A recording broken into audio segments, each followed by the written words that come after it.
মাঝে মধ্যে হিসেব না করেও শরীরকে একটু আরাম দেওয়া উচিত। কেন এই কথাটা বললাম, এই কয়েকদিন যেহেতু এত পরিমাণে ব্যস্ত আছি, শুধু কাজ আর কাজ। তো এটা তো যেহেতু আমার গতকালের ব্লগ ছিল, তো গতকাল আমার বাসায় তো মেহমান আছে, তার মধ্যে আবার আমাদের 3 জন আর কি কাজের লোক নিয়েছিলাম। কাজের লোক নেওয়া হয়েছিল, একজন আর কি 2 জন আর কি রাজমিস্ত্রি, আর একজন হচ্ছে আর কি আমাদের খামারের আর কি ঘাস কাটার জন্য নিয়েছিলাম। তো আমার হাজব্যান্ডকে বলেছিলাম যে নাস্তা বানানোর জন্য, তো উনি আবার বলল যে না, যতজন লোক আছে সবার হিসাব করে বাজার থেকে আর কি পরোটা নিয়ে আসো। তো আমি আবার বললাম এখানে যদি 300 টাকার পরোটা আনি, তো দেখা গেছে যে 300 টাকা দিয়ে 5 কেজি আটা পাওয়া যাবে, আমার দেখা গেছে যে 3-4 দিনের নাস্তা বানানো হয়ে যাবে। তো উনি আমার বললো এত হিসাব করো কেন, এই কয়েকদিন তো এমনিতে কাজ করতে করতে অবস্থা খারাপ, তো সেই জন্য এখানে আর কি 30টা পরোটা কিনে আনা হয়েছিল। এখানে 300 টাকার পরোটা আর কি 30টা। যাই হোক, আসসালামু আলাইকুম সবাইকে, কেমন আছেন সবাই? আশা করি সবাই ভালো আছেন, সুস্থ আছেন। আমরাও আলহামদুলিল্লাহ ভালো আছি।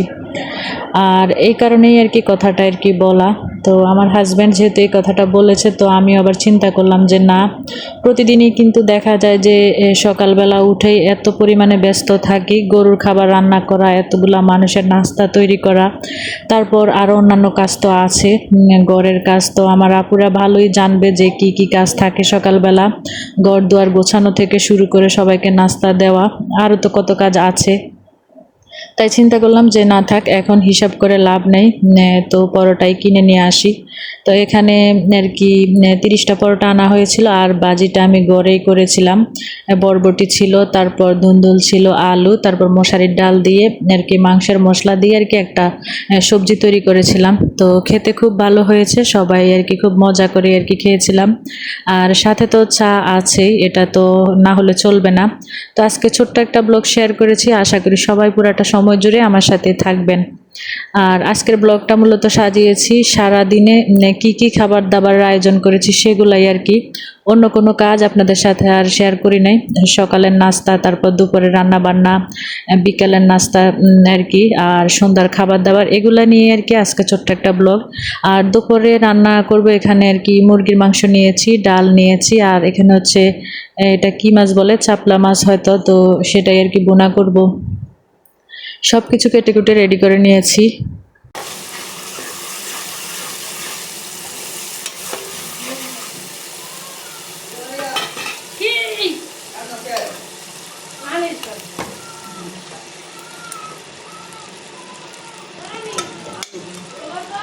এখন তোমার ডাক দিছে যে আয় তুই করে মগ আছে তো,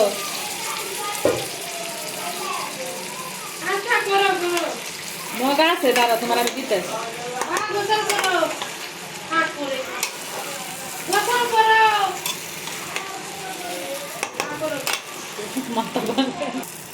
বন্ধ করো, বন্ধ না।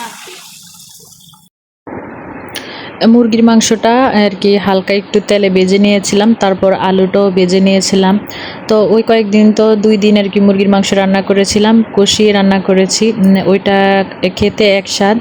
আর আজকে ভেজে রান্না করছি, এটা খেতে আবার অন্যরকম স্বাদ, এক এক রান্নার এক এক স্বাদ।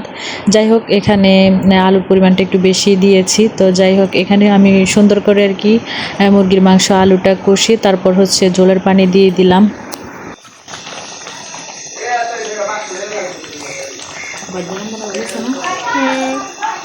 আলু বেশি মাংস কম দিয়ে মাংস।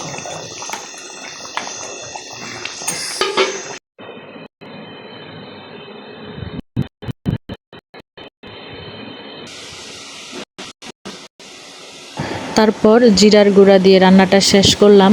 দেখবেন যে বাসায় যদি লোক সংখ্যা বেশি থাকে, রান্না বান্না খাওয়া দাওয়ার আয়োজন করতে করতে কিন্তু সারাদিন চলে যায়, যে অন্য কাজগুলা যে থাকে সেগুলা কিন্তু তত একটা করা হয় না, রান্না বান্না করতে করতে কিন্তু সময় চলে যায়।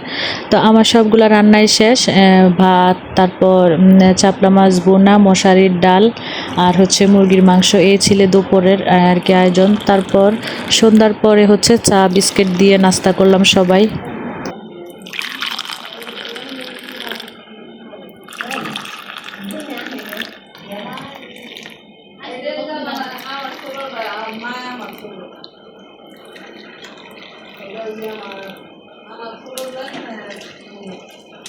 বাংলা কাপটা নেই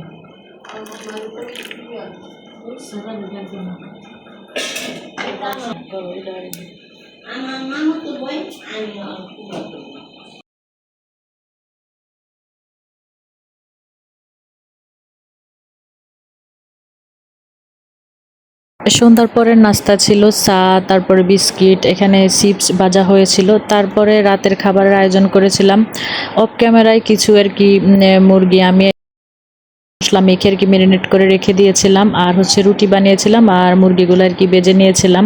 তো এই ছিল রাতের খাবার। তো আমার আজকের রান্না বান্না সকাল থেকে সন্ধ্যা পর্যন্ত খাবার দাবার আয়োজন আপনাদের কাছে কেমন লেগেছে অবশ্যই সবাই কমেন্টের মাধ্যমে জানাবেন। তো সবাই ভালো থাকবেন, সুস্থ থাকবেন। আজকে পর্যন্তই, আল্লাহ হাফিজ।